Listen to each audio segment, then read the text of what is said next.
고구려의 최후 전쟁이 터졌다. 당나라가 백만대군으로 쳐들어오고 있다. 나라 안팎이 들끓었다. 동생에게 권력을 빼앗기고 국내성으로 도망쳤던 남생이 개인적인 복수와 욕심 때문에 원수국인 당나라에게 구원을 요청한 것이 잘못이었다. 그렇잖아도 고구려를 멸망시킬 기회만 노리고 있던 당고종은 연씨 형제간의 다툼으로 고구려의 국력이 형편없이 약해졌다는 것을 알게 되었다. 또한 고구려의 수호신격인 연개소문이 진작에 세상을 떠났다는 사실도 알게 되었다. 연개소문이 없는 고구려, 양만춘 맞아 죽었으니 이제 고구려는 종이 호랑이에 지나지 않는다. 이 기회를 놓치면 두고두고 후회하게 될 것이다. 당고종은 이세적을 총사령관으로 하여 50만 대군을 이끌고 고구려를 치도록 했다. 아울러 신라도 당나라와 연합하여 김인문과 김유신이 27만 명의 군사로서 고구려를 침공할 준비를 갖추었다. 서기 667년 9월의 일이었다. 당군은 만리장성의 동쪽 어귀인 임류관에서 쏟아져 나와 요동벌을 향해 공격해왔다. 행군 대총관 이세적과 부총관 계필하력이 이끄는 50만 대군은 물밀듯이 몰려들어 고구려 요새를 하나하나 무너뜨리기 시작했다. 남쪽으로는 신라의 김인문과 김유신의 대군이 북으로 진군하고 있었다. 우선 주력 부대를 요동벌로 돌려 당군을 막아라. 남관의 명령이 떨어졌지만 고구려 군사들의 사기는 말이 아니었다. 형제간의 밤낮없이 권력 다툼이더니 나라 꼴 좋게 됐구나. 동생은 고구려군을 지휘하고 형은 당나라 떼놈의 길잡이가 되어 제 조국을 치러 오고 있다니 이처럼 한심한 일이 어디 있는가. 우리가 대체 누구를 위해 목숨 걸고 싸워야 하는 거지? 군대의 사기가 이 모양이니 전쟁은 이미 반은 치고 들어가는 셈이었다. 그러나 고구려군은 역시 용맹스러웠다. 서쪽 요충지인 신성과 북쪽의 부여성 군사들이 당나라 대군을 끈질기게 막아냈다. 그러나 이듬해 668년 여름 신성이 마침내 계필하력의 군대에게 무너지고 말았다. 이어서 서린기 부대는 금산과 남소성, 목저성 등을 점령하고 고구려군 5만여 명을 몰살시켰다. 이 무렵 신라군도 남쪽에서 여러 성을 무너뜨리며 평양성을 향해 육박해왔다. 고구려는 북쪽의 당군과 남쪽의 신라군을 막느라고 군사를 둘러 갈라야 했으므로 적을 효과적으로 막아낼 수가 없었다. 결국 박작성마저 당군에게 무너지고 압록강 전투에서 고구려군 3만여 명이 전사했다. 그리고 마침내 나당 연합군에 의해 평양성은 포위당했다. 쾅쾅 당군의 비석기가 바위덩이를 날려 평양성 여기저기에 구멍을 뚫었다. 대체 이를 어쩌면 좋단 말이오. 보장왕은 중신들을 모아놓고 물었으나 아무도 이 위기를 벗어날 방법을 알지 못했다. 모두 두려운 얼굴로 눈치만 살필 뿐이었다. 대망내지 연남건이 허세를 부리며 말했다. 전하 너무 염려 마소서. 우리 고구려는 결코 쉽게 무너지지 않을 것입니다. 끝까지 싸워 승리할 것입니다. 고구려는 결코 무너지지 않지. 보장왕은 남건만 믿겠다는 표정을 지었다. 남건은 당나라의 화친을 청하자는 몇몇 대신들의 의견을 눌러버리고 평양성 사수 명령을 내렸다. 평양성을 사수하라. 사방에서 원군이 달려오고 있을 것이니 한두 달만 버티면 우리가 승리할 것이다. 사실이었다. 사방에서 평양성을 구원하려고 장수와 군사들이 모여들고 있었다. 아무리 연씨 형제가 미워도 나라를 외적에게 내줄 수는 없다는 애국심에서 수많은 사람들이 평양성을 향해 달려오고 있었다. 너는 기병 500을 이끌고 먼저 평양성으로 가거라. 나도 상황을 보아 될 수 있는 한 빨리 뒤따르도록 하겠다. 대중상은 대주영에게 우선 500명의 기병을 주어 평양성을 구원하라고 출동시켰다. 부여성을 지키는 것도 중요하고 벅찬 일이었지만 왕궁이 위태롭다는데 모른 척 할 수는 없는 일이었다. 500명의 기병을 이끈 대주영은 동쪽 길을 택해 계림성을 지나서 평양성을 향해 남쪽으로 달렸다. 그런데 송화강 앞에 다다를 무렵에 선등 번개와 함께 장대비가 쏟아져 내렸다. 비는 순식간에 만주 벌판을 여기저기에 물구덩이를 만들고 단단했던 땅을 진흙 수렁으로 만들어버렸다. 말도 사람도 움직이기가 너무 어려워 약간 높은 지대의 평평한 곳에 천막을 쳤다. 비가 그치기를 기다리는 마음은 초조하건만 나라의 운명이 다했음을 예고하는지 비는 그침없이 줄기차게 내렸다. 강물이 넘쳐 흘러 벌판을 바다로 만들어버렸다. 비는 사흘 밤낮을 퍼붓다가 그쳤는데 물이 빠져 길이 드러나기까지에는 여러 날이 걸릴 것 같았다. 물에 갇혀 오도 가도 못하다니 이거 정말 딱하게 됐군. 대조영은 물바다를 둘러보며 한숨만 내쉬었다. 나당 연합군의 평양성 공격은 반나절 없이 계속되고 있었지만 고구려의 군사와 백성은 한마음으로 싸워 성을 지켰다. 그러나 성을 지키는 군사의 수는 점점 줄어들고 구원병은 좀처럼 달려와 주지 않았다. 게다가 며칠째 장대비가 쏟아져 군사와 백성의 마음을 처량하게 만들었다. 당군은 비석기로 돌을 날리고 쇠명치로 성밑을 내리쳐 파괴했다. 그러나 고구려군은 구멍 뚫린 성벽으로 펄펄 끓는 물을 내쏟고 무너진 성밑을 바위를 굴려 막으며 완강히 버텨냈다. 그런데 고구려의 승려 신성이 당나라의 이세적에게 매수되어 남산을 은밀히 깨었다. 당군 여기서 개죽음을 당하셔야 되겠습니까? 소승이 당군 대총관이신 이세적 대장군에게 약조를 받아 놓았으니 여길 나가 당군에게 가십시오. 남산은 신성의 깸에 빠져 그를 따르는 무리 99명과 함께 성을 빠져나가 당군에게 항복하였다. 그리고 신성은 성문을 몰래 열었다. 와 기다리고 있던 당군이 물밀듯이 밀려들었다. 거대한 홍수를 잘 막아내던 둑 같던 평양성의 한쪽 성문이 열리자 그 다음은 걷잡을 수 없었다. 성의 여기저기에서 불길이 치솟고 쓰러진 병사들의 시체가 산더미를 이루었다. 마침내 난공과 부정왕이 적에게 항복하니 700여 년 이어오던 대고구려의 찬란한 역사가 금악을 내리는 순간이었다. 대조영 일행은 압록강을 채 건너지도 못한 채 평양성 함락 소식을 들었다. 그리고 미처 울분의 눈물을 훔치기도 전에 당군의 추격을 받게 되었다. 동쪽으로 가자. 서쪽은 온통 당나라 군대로 뒤덮였을 테니 동쪽으로 돌아서 부여성으로 돌아가자. 대조영 일행은 다시 동쪽으로 방향을 잡아 얼마쯤 나아갔다. 그런데 갑자기 앞쪽에서 징을 치면서 한때의 군사가 달려들었다. 당나라 군대였다. 내가 저들의 추격을 따돌릴 테니 북쪽으로 방향을 돌려 달려가시오. 오수부가 200여 명의 기병을 이끌고 나서서 적과 맞섰다. 대조영은 남은 무리를 이끌고 북쪽으로 달렸다. 얼마쯤 달리자 로야령 산맥의 숲이 우거진 골짜기가 나타났다. 대조영 일행이 골짜기 언덕에 매복하는 동안 오수부는 적은 병사로 2천여 명의 적과 눈물겨운 전투를 벌였다. 그러나 아무리 무술이 뛰어나고 용맹스러운 오수부도 겹겹이 에워싼 채 벌떼처럼 덤벼드는 적군을 무찌르기에는 힘이 달렸다. 후퇴하라. 오수부는 비통하게 외치며 포위망을 뚫고 북쪽으로 달렸다. 당군은 함성을 지르며 뒤를 쫓았다. 오수부 일행이 로야령 산맥의 남쪽 골짜기로 쫓겨 들어오는 것을 보고 있던 대조영은 뒤쫓는 당군을 향해 활을 쏘고 돌을 굴렸다.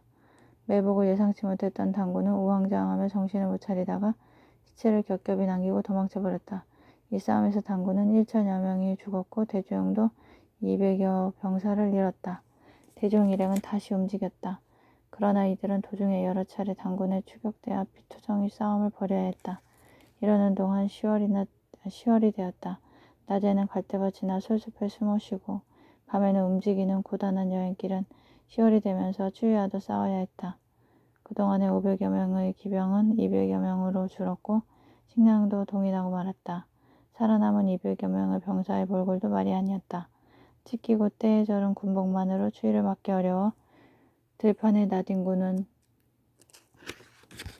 시체의 옷을 벗겨 몸에 더덕더덕 걸친 병사들의 모습은 흡사 가을 들판의 허수아비 같았다.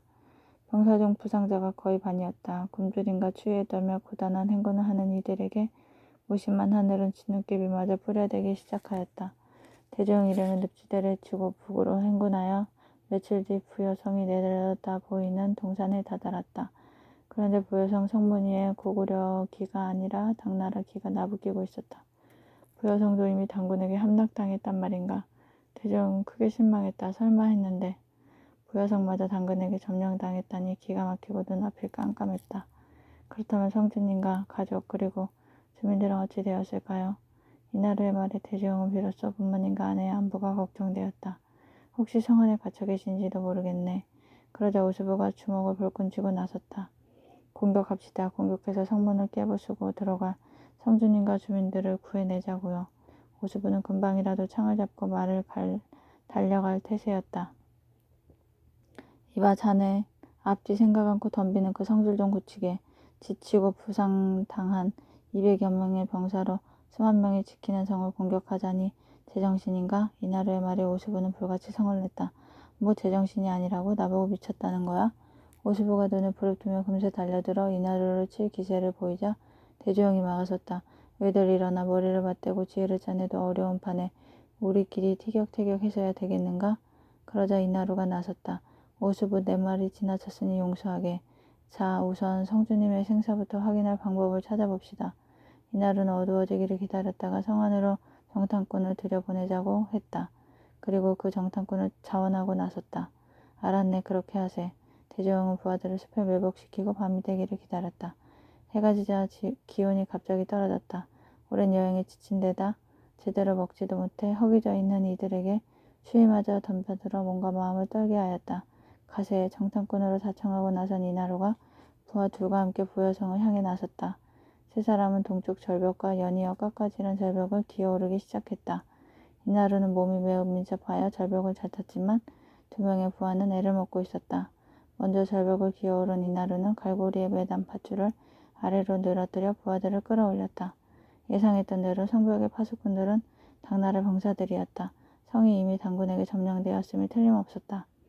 그렇다면 성주님과 가족들은 어찌 되었을까? 모두 잡혔거나 아니면 이미 저승 사람이 된 건 아닐까? 방정맞은 생각이다. 우선 성주님 가족의 생사부터 확인해보자. 이나루는 파수병들의 눈을 피해 성 안의 마을로 숨어들었다.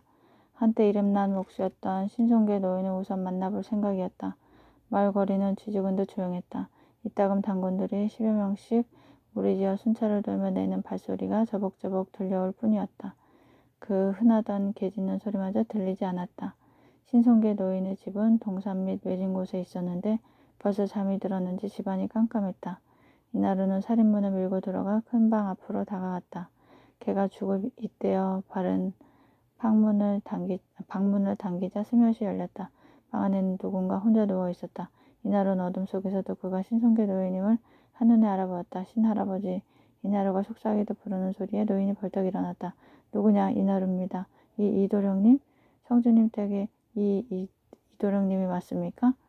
신송계 노인은 반가움에 목소리까지 떨렸다. 네, 이나루입니다. 오, 이처럼 반가운 일이. 자, 어서 들어오십시오. 누추한 곳이지만 앉으십시오, 도련님. 신송계 노인은 부싯돌을 쳐서 어유등에 불을 붙이려 하다가 그럴 상황이 아니란 걸 깨닫고는 부싯돌을 치웠다. 평양성을 구하러 갔다가 압록강을 채 건너지도 못하고 되돌아오고 말았습니다. 대조영 장군은요, 무사하십니까? 신송계 노인은 평소에 대조영을 몹시 아끼며 관심을 보였었다. 그도 그럴 것이 신송계 노인은 대조영의 어머니인 고부인의 유모 남편이었다. 유모는 평생을 고부인 곁에서 시중 늘며 살다가 몇 해 전에 세상을 떠났다. 아내를 잃은 신송계 노인은 이곳 외딴 곳에 초라한 집을 짓고 혼자 살고 있었다. 대종상이 좋은 집에 하인까지 딸려주려고 했지만 신송계 노인은 한사코 사양했다. 대조영과 기병 200여 명이 지금 성 밖에 있습니다. 이곳의 동정을 살피려고 제가 먼저 숨어든 것이지요.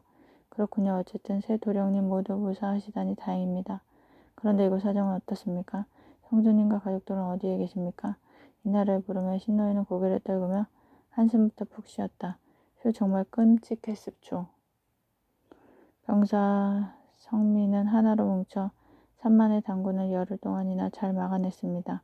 무기가 없어 돌멩이를 집어 던지며 정말 용감히 싸웠지만 끝내 적에게 성을 내주지 않을 수 없었답니다. 그 분통하고 치욕스러운 그날을 어찌 잊을 수 있겠습니까? 신노인은 어느새 눈물을 주르륵 흘리고 있었다. 성주님은 어찌 되셨습니까? 설마 적에게 항복하신 건 아닐 테고 혹시 자결이라도.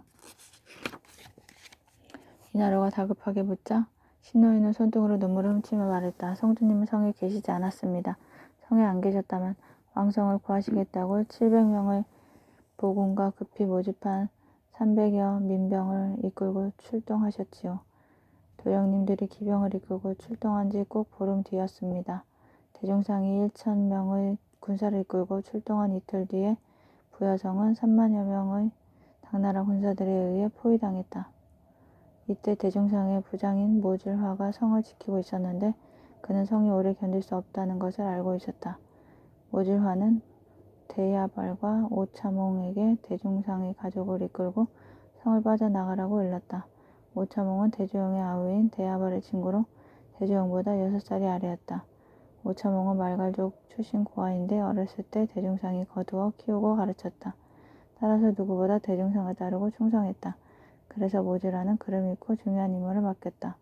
대야발과 오차몽은 고부인과 아리 그리고 성의 노약자와 부녀자 수백 명을 이끌고 깊은 밤을 이용해 성을 탈출했다. 그러나 이들이 어디로 갔는지는 아직 알 수가 없었다. 성을 지키던 모주라도 함락 직전에 약간의 병사를 데리고 성을 탈출했다. 그는 동쪽으로 향하다가 홀한하 유역에서 대중상을 만났다. 평양성을 구하려고 달려가던 대중상도 대조영처럼 중도에서 평양성 함락 소식을 들었다. 그리고 당나라 추격군에게 쫓기면서 동쪽으로 행군하여 홀하나 유역의 등지를 들고 대당 항쟁에 나서기로 한 것이다.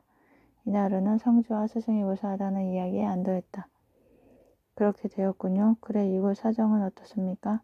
말도 마십시오. 성민들은 당군의 노예나 마찬가지입니다. 온갖 착취와 학대로 신음하고 있습죠. 사형당한 사람도 많고 스스로 목숨을 끊은 사람도 많습니다.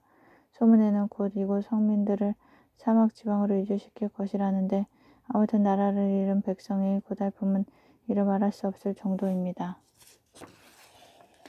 어르신께서는 왜 이곳에 계십니까? 성주님 가족의 소식을 알아내기 위해서입죠. 물론 마님과 아씨는 진작에 성에서 나가셨습니다만 행방을 알 수 없으니 여기서 혹시 소식을 알게 되지 않을까 해서 이러고 있답니다. 그분들이 어디로 가셨을지 짐작되는 곳은 없는지요? 글쎄요, 어쩌면 영주의 거란족이나 말갈족 이주 지역으로 끌려가신 건 아닐는지 걱정스럽습니다만. 거란족은 몽고족의 하나로 당나라에 속되어 있었으나 사실은 독립하려고 애쓰고 있는 거대한 민족 집단이었다. 그리고 말갈족도 시베리아와 만주에 걸쳐 큰 세력을 이루고 있었는데 흑수, 송말, 백돌, 안차골, 불렬, 호실, 백산 등 7부족으로 되어 있었다. 이 말갈족은 일찍이 고구려에 예속되어 있었지만 그들만의 문화를 지키면서 자치권을 가지고 집단 생활을 하고 있었다. 영주에 말갈족의 이주 지역이 있습니까? 그렇답니다. 사람이 살기 힘든 황무지에 고구려의 백성인 말갈족을 끌어다 집단 정착지를 만들었는데 마치 짐승처럼 비참한 생활을 하고 있답니다. 조만간 우리 고구려인들도 그곳으로 이주시킨다는 소문이 돌고 있습죠. 저런 죽일 놈들.